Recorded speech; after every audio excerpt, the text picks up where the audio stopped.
Bien, tal como les habíamos anunciado, vamos a analizar en profundidad lo que puede, digamos, las repercusiones, ¿no es cierto?, que pueden estar vinculadas a la reapertura tanto de la comuna de Santiago como de Estación Central. Ya estamos en línea con la doctora Muriel Ramírez. Ella es epidemióloga, especialista en salud pública, académica de la Facultad de Medicina de la Universidad Católica del Norte. Doctora Ramírez, ¿cómo está usted? Muy buenos días.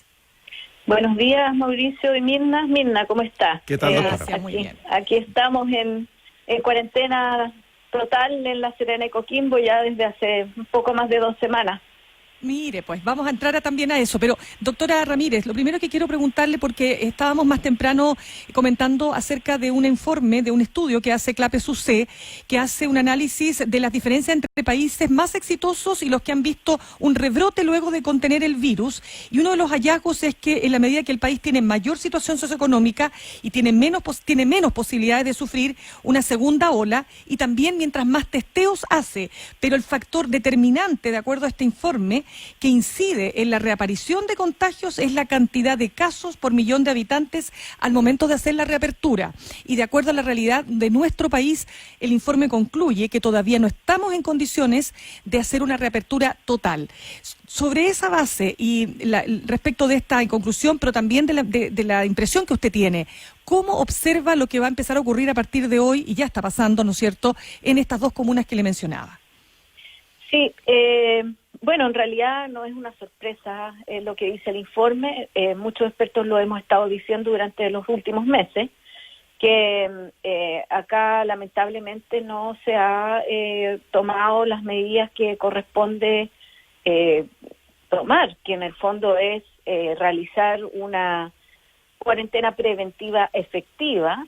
Eso quiere decir que las cuarentenas debiesen haberse tomado antes y efectivamente, cosa que vemos acá, por ejemplo, que hay cuarentena y la movilidad no baja, y eso significa que se mantiene el contacto físico entre las personas y por lo tanto hace que los contagios se mantengan.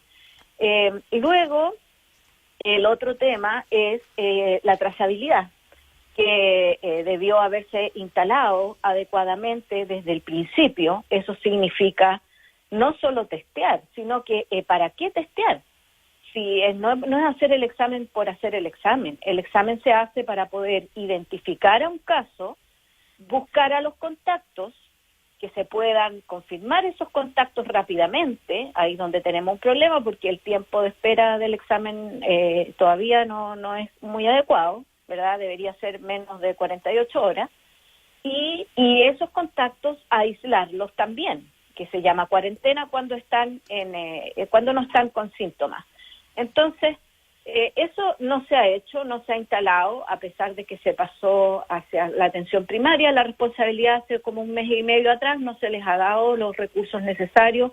Cada comuna lo está haciendo como puede, no se está usando la tecnología que debiese de instalarse, ¿no es cierto?, para realizar eso. Y tampoco la apertura se hizo con criterio en el sentido de no solo lo que dice usted, sino que el R efectivo todavía está sobre 1 y sin trazabilidad instalada, con muchos casos. Eso significa casos activos dando vuelta, ¿no es cierto?, transitando en la calle, y eso es una carga viral muy importante y por supuesto el riesgo de infección continúa. Entonces, lo más probable es que tengamos un aumento de contagios nuevamente. Yo no hablo de rebrote, porque rebrote hubiese significado haber controlado el brote o la epidemia primero, y eso no ha sido así. Y la última cosa es que no todo el país está comportándose de forma homogénea en relación a la epidemia. Hay lugares, en regiones, 2 regiones que están en este momento como un poco más controlados a la baja, entre ellas Aysén, y otras regiones en las cuales está estabilizado el número de casos nuevos, pero arriba todavía, y otras regiones que están a la alza. Entonces, tampoco se ha hecho una descentralización en la toma de decisiones en relación a las medidas. Las medidas se están tomando muy centralmente, las autoridades locales no tienen las atribuciones, lamentablemente, para ir adecuando las medidas a la situación epidemiológica regional. ¿Y cuál es esa situación en la región de Coquimbo, doctora Ramírez? Usted nos mencionaba, claro, recordemos que La Serena y Coquimbo, por lo que recuerdo también Puerto Montt en esa oportunidad entraron en cuarentena, se anunció eso a fines de julio, o sea, sí, la primera quincena de agosto, pero se acaba de decir en estos días que van a seguir en cuarentena por lo menos otras 2 semanas más, porque sí, la situación no pinta muy bien. ¿Cómo es allá? En este momento estamos alrededor de los 100 casos diarios y lo de fallecido, en realidad yo no sé si tomarle mucho en consideración porque se están derivando pacientes todos los días. La semana pasada hubo más de 30 pacientes que se derivaron fuera de la región para poder recibir la atención médica. La cuarentena se tomó tarde, yo pedí cuarentena en junio, cuando el R efectivo estaba sobre 1, cerca de 2, y eso no se hizo, se tomó la cuarentena muy tarde, ya había mucho contagio, y lo que se ve en estas 2 semanas es que tampoco hay una disminución de la movilidad importante, porque hay tiendas abiertas, lugares de trabajo que son no esenciales, siguen trabajando, y se ven aglomeraciones en las calles. Doctora, perdón, entonces, que la interrumpa, pero es que ahí se produce justamente un problema que muchos empiezan a ver ya, que las cuarentenas extendidas, aun cuando ya lleven 14 días, venimos con medidas de todos modos, restricción desde marzo, entonces ya como que no se resisten. Y aparecían datos tan curiosos como los que reportaba Espacio Público el viernes, que daba cuenta de que los contagios habían aumentado a una tasa de 10% en comunas sin cuarentena y a una tasa del 20% en comunas con cuarentena. O sea, en comunas confinadas habían crecido más que en las desconfinadas. Y la explicación que ellos daban el viernes en la tarde acá en nuestro programa La Prueba de ADN, decía relación en parte con estas cosas, que la gente de todos modos ya está saliendo, que se dan muchos permisos, es como que la cuarentena ya no funciona. No, porque no fue efectiva inicialmente. Ese es el mayor problema, porque... Claro, pero no podemos volver atrás, entonces estamos en una etapa que ¿qué se hace? En la etapa que ¿qué se hace?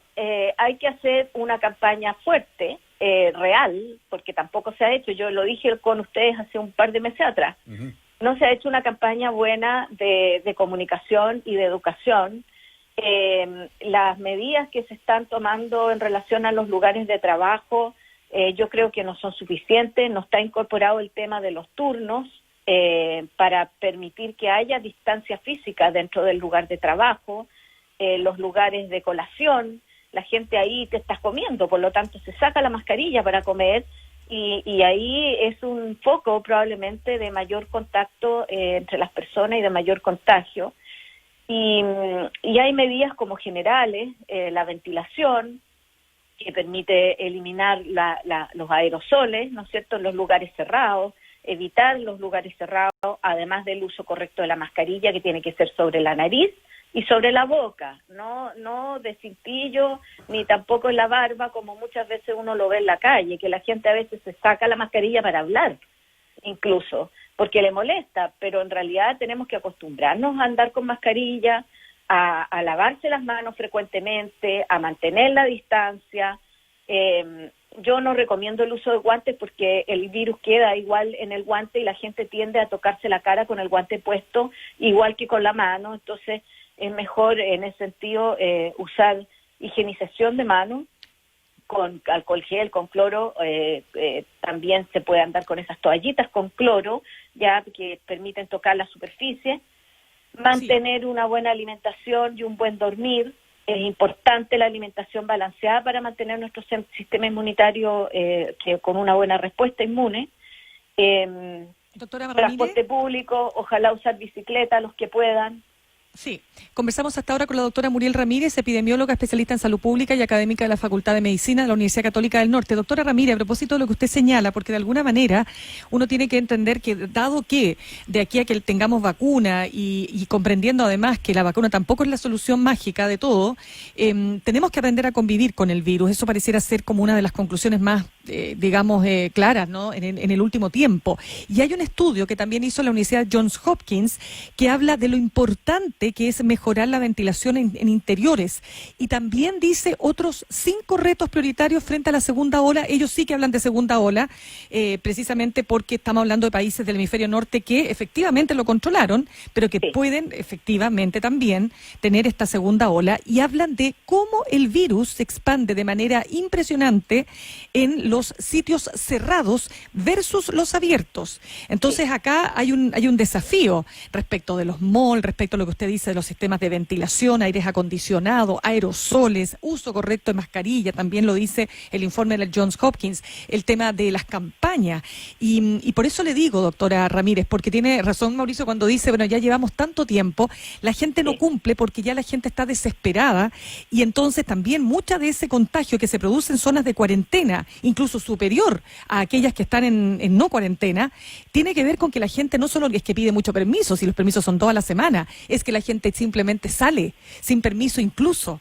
Entonces, por eso le pregunto, doctora, ante esa realidad, tenemos que, ¿qué tipo de medidas y qué tendría que pasar, por ejemplo, para usted en Santiago y Estación Central, donde se están haciendo varias fiscalizaciones para evitar justamente que esto se descontrole?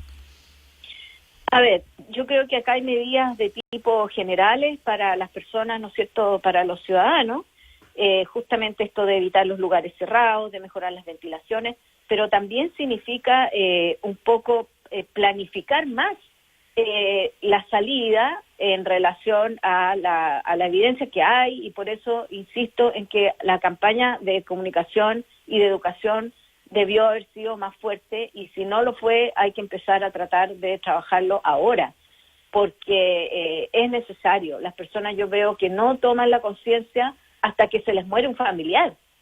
Lamentablemente ha sido así. Y lo otro es la trazabilidad, que hay que invertir más en trazabilidad, porque es la única forma en bajar la cantidad de personas que están contagiadas en la calle, o en el trabajo, o en el transporte público. Es la única manera, y da las condiciones para que esos casos y los contactos se puedan aislar efectivamente, y eso significa licencia médica y apoyo en alimentación y apoyo social cuando esas personas tengan que quedarse haciendo una cuarentena por 2 semanas. Perdone, doctora, entonces una pregunta solamente. Entonces, según sus palabras, ¿usted no habría desconfinado Santiago ni Estación Central? No, sin haber tenido un R efectivo bajo 1 realmente. Expliquemos eso, doctora, porque mucha gente no sabe lo que es el R efectivo. El R efectivo es un indicador que te mide un contagiado a cuántas personas más puede contagiar en una semana. Y ese R efectivo tiene que haber estado menor de 1 para poder haber desconfinamiento. Y eso significaba que menor de 1, pero estabilizado por lo menos en una semana o 2, ¿ya? Entonces acá ese indicador va variando todos los días. Por lo tanto, un solo día con bajo 1 no es suficiente. Para poder haber desconfinado habría que tener el R efectivo bajo 1 por al menos una semana o incluso 2 semanas, y después haber hecho el desconfinamiento e, insisto, tener el sistema de trazabilidad montado. Eso Doctora, significa miles de trazadores haciendo el trabajo, es un trabajo, por lo tanto también permite tener lugares de trabajo y bajar un poco el desempleo que hay, y efectivamente dar las condiciones para que la gente se pudiese quedar en la casa 2 semanas haciendo las cuarentenas cuando están con posibilidad de haber sido contagiados o cuando están contagiados. Doctora Muriel Ramírez, me interesa mucho su opinión respecto de noticias que llegan desde fuera, Europa fundamentalmente, mirando más a futuro. En Inglaterra se estudiaron 100.000 personas y se encontró que el 6% tenía anticuerpos. Si eso se proyecta a toda la población inglesa, que son 67 millones, se llega a que casi 3,5 millones de ingleses se contagiaron de COVID y generaron anticuerpos. Ellos reportaron 315.000 casos nomás hasta la fecha, menos que Chile, dicho sea de paso. Pero si reportaron 300 y pocos mil y tienen 3,5 millones de contagiados, son 10 veces más contagiados reales. Ese es un cálculo, una proyección que se hace. En Italia se hizo el mismo estudio, pero con 65.000 personas, un poquito menos, 64.000 y tantas. Y se encontró que 6 veces más de los que se habían reportado se contagiaron también. Por lo tanto, eso da como 1,5 millones de italianos que se habrían contagiado. En España se hizo otro tipo de estudio. Se vio que el 5,2% tenía anticuerpos de la población. Un estudio de cero prevalencia, como se llaman. Sí. Hubo decepción porque es muy poquito, 5,2. Pero si se considera que hay una noción de que solo el 10% de los infectados genera anticuerpos, uno dice, bueno, el 10% generó anticuerpos, pero entonces debe haber habido como el 50% de los españoles que se contagiaron, porque son 10 veces más que los que tienen anticuerpos. Entonces, se están haciendo unos cálculos y unas proyecciones respecto a que mucha más gente, millones de personas se han contagiado y nunca lo supieron. Sí. Un porcentaje de esos tiene anticuerpos, pero que le meto aquí otro elemento. ¿Cuál es? Que hay científicos que están hablando de que tanto más importante que los anticuerpos, que pueden tener de pronto poca duración, son las células asesinas, las células T, que están en el organismo y que se activan justamente para defendernos de los gérmenes. Sí. Y que esas son tanto más importantes que los anticuerpos, y ha habido poco estudio de eso. ¿Qué nos dice de eso? Efectivamente es así, porque en nuestro sistema inmunitario funciona con la inmunidad humoral, que significa que son los anticuerpos, que en este momento se sabe que además la duración no está muy clara en este caso. Al parecer hay una disminución de la cantidad de anticuerpos después de unas 6 a 8 semanas de haberse contagiado o de haber tenido la enfermedad. Entonces, la otra forma son efectivamente las células de memoria de linfocitos T, que se activan también para disminuir, ¿no es cierto?, la posibilidad de una enfermedad. En el momento que existe el contagio, ellos van, ¿no es cierto?, y atacan el virus de manera efectiva. Eso tampoco se ha estudiado mucho, pero en algunos estudios se comenta de que la alimentación es importante para poder tener una buena respuesta inmunitaria del tipo celular. Por eso usted nos decía al comienzo eso, claro. Yo insistía en la alimentación balanceada, con frutas, verduras, con pescado, con bajar, ¿no es cierto?, las grasas y los hidratos de carbono. La comida chatarra no es buena, eso ya hay estudios que lo demuestran, que las personas que tienen ese tipo de alimentación, el sistema inmunitario celular es menos efectivo. Entonces, acá también puede haber un factor importante. En ese estudio español se vio que las ciudades y los pueblos que estaban en el sector costero tenían menor cantidad de contagios y menor severidad, y eso puede estar dado a lo mejor por la dieta. Lo mismo se vio en Japón, es bastante menos el contagio que se vio en Japón. Ahora ahí se mezcla, ¿no es cierto?, obviamente con las medidas de tipo preventiva generales, sanitarias, que se han tomado en los diferentes países. Pero efectivamente falta estudio en relación a eso. Acá en Chile, la Universidad del Desarrollo, que está realizando su estudio cero prevalencia, indica que más o menos un 12% de la población de la región metropolitana se pudo haber contagiado.